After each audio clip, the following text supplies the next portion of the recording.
Listen, good evening, everybody. And I tell you, the energy, the enthusiasm, the incredible elected officials that we've heard tonight, we are going to turn this state blue. So we've got to get to work. And I really do want us all to say thank you, thank you, thank you to Governor Jim Hunt, who has made our great state the way it is today. Thank you, Governor.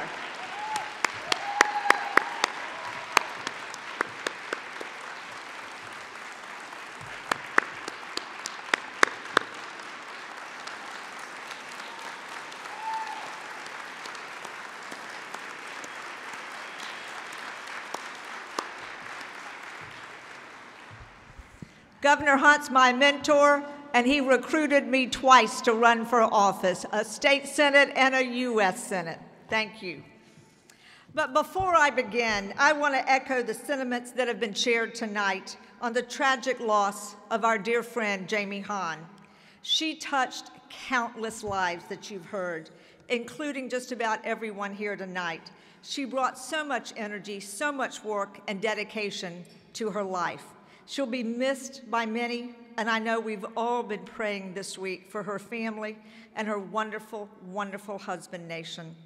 The outpouring of love and support for Nation and Jamie, their family, and their closest friends say so much about who we are as North Carolinians. We care for one another.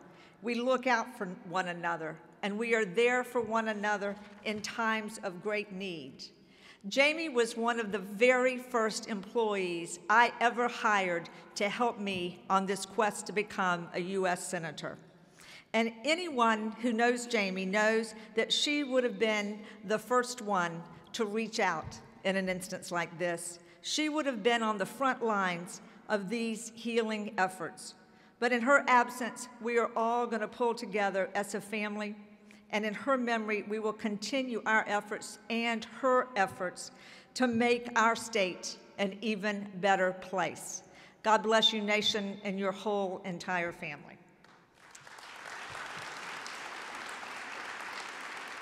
You know, I've had the great privilege now of representing our state in the U.S. Senate for about 4.5 years. And I am so proud to go to work for you, the people of North Carolina, each and every day. Over the past 4 years, I've traveled across our great state. I've met you in your communities. I've talked to our hardworking teachers, our small business owners, our service members, and our students. I've listened, I've learned, I've taken your ideas and concerns, and I've taken them back to Washington. And I'll tell you what, I'm proud of the work we've done. Let me give you a few examples. With your help, we passed the Lilly Ledbetter Fair Pay Act. That was the very first bill that I co-sponsored as a U.S. Senator. We've kept student loan rates low, and we've got to continue keeping student loan rates low. We passed tax credits to hire veterans. We finally renewed the Violence Against Women Act. And we made sure that our men and women in uniform have the tuition benefits that they have earned. And we did this by standing together and making our voices heard, because that's how we do things in North Carolina. We come together to fight for stronger families and better communities. We believe that no matter where you come from, who you love, the size of your bank account, you deserve the same opportunities as everyone else. If you work hard, if you play by the rules, and you can forge an even better future for yourself and your family. That's what we want here in North Carolina. And we've made progress on so many issues that matter to you and to me and to the families who depend on us. But boy, as you've heard tonight, we have a long way to go. We have seen the policies proposed on Jones Street in the last few years that, as everyone has said, has taken our state backwards instead of forwards, that have ranged from the laughable to simply bizarre to downright dangerous. We've seen unprecedented efforts to limit our most basic rights, from women's rights to student rights. We have seen unemployment insurance slashed and healthcare expansion dollars rejected at a time when our middle-class families, when our poor families, when all of our families need this more than ever. Efforts to cut back our historic efforts in education. It just pains me to think, how in the world can this be going on in North Carolina? Whether it's pre-K, higher ed, to worker retraining, cuts that truly harm our state's ability to thrive and to recruit and attract new business. And we've seen attempts to limit access to the ballot box and to silence our students. As John Roberts, one of the former editors of the Greensboro News and Record, recently wrote, and let me quote him, "The world as we know North Carolina now is up for grabs." John's right. These recent displays in Raleigh, they truly threaten the very foundation that has made our state great in the first place. I'm not going to stand by while our North Carolina families fall by the wayside, and I know you aren't going to stand by either. It is up to us, the Democrats in North Carolina, to get us back on the right track. And as you've heard, make no mistake, it is not going to be easy. When we head out on the campaign trail, we're going to have to work hard for our candidates. Frank, the video is great. We're going to be recruiting new candidates. We've got to have that pipeline going. And for candidates who are running for local offices this fall, we've got to be out there pounding the streets, helping these candidates. And then we've got to use that grassroots foundation that we're developing right now and we are gung-ho about to keep fighting in 2014. We will have to volunteer our time and our energy and our voices to make sure that everyone, from our neighbors and friends to perfect strangers, and definitely those independents, know what is at stake in this election. Trust me, the shadowy outside groups with their extreme views and their unbelievable, unlimited pockets will be flooding into North Carolina. But I know that if we recommit ourselves to our goals and focus on what is truly important, expanding education, supporting families, supporting our middle-class families, our seniors, our service members, we're going to overcome the obstacles that they put in our path.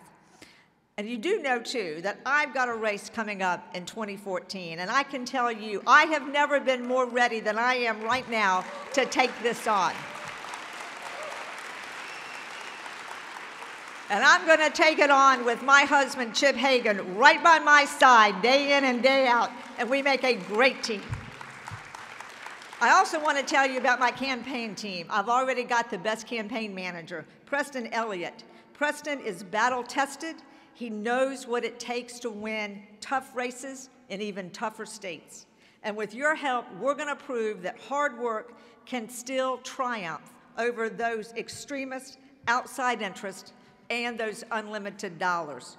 We're going to prove that the voices that yell the loudest on cable televisions are not the voices that reflect our values. And we're going to prove that we can win North Carolina again. After all, our vision for North Carolina is tried, it's true, and it's tested. Ours is the vision that grew and fostered the first public university and the best public university system in our country. Ours is the vision that turned Research Triangle Park, Governor Jim Hunt, into an international hub for research, innovation, and job growth. Ours is the vision that motivated those 4 young men who sat at a lunch counter where they were not welcome and changed the course of history. North Carolina, this is the vision that has made our state great. And I promise you this, I will never stop fighting for this vision in the United States Senate. But tonight, I have the distinct privilege of introducing someone who is fighting alongside me in Washington for the values that matter to us most. He's a fellow native North Carolinian and a fellow U.S. Senator, No, not the other one you're thinking about. Though we've loaned him out to Massachusetts for now, Senator Mo Cowan is here with us tonight. Mo is a Yadkinville native, a graduate of Forbush High School and Duke University, and a U.S. Senator representing the great Commonwealth of Massachusetts. Before I continue, I want you to know that Mo, I want to tell you this and share this with you. The people of Boston have also been in our thoughts and prayers during these difficult weeks. And in North Carolina, we will continue to stand by Boston as the city recovers, and we have no doubt that it is going to come back stronger than before. It has been such a privilege to get to know Mo since he first came to the U.S. Senate in February to fill the seat vacated by Senator Kerry, who is now our Secretary of State. I attended Mo's swearing-in ceremony. I met his wonderful wife, Stacy, and his mother, who lives in Yadkinville. And I had just a great time to see so many of his friends and his family. Since Mo is a native North Carolinian, I invited Mo to come to my Carolina coffee that I host every Wednesday. We have a great cup of North Carolina coffee and a Krispy Kreme donut. And I guess Mo must have missed those Krispy Kreme donuts since he's been in Massachusetts, because the very first week that he was in office, he stopped by the Carolina coffee. And he was a huge hit to all the North Carolinians that were there that day in my office. And I've heard rumors since that he now holds a Commonwealth coffee for the people of the great state of Massachusetts. Mo comes to the U.S. Senate from the office of the Massachusetts Governor Deval Patrick, where he has served as Chief Legal Counsel and as Chief of Staff. He's a graduate of Northeastern University School of Law. He practiced civil litigation in Boston for more than 10 years before serving as a Special Assistant District Attorney. He's well known for his willingness to show young, aspiring lawyers the ropes and his strong dedication to his community. Today in the Senate, Mo is a tireless advocate for the people of Massachusetts, for middle-class families, for small businesses, and he's a beacon of bipartisanship in a chamber that we know is way too often ruled by political gridlock.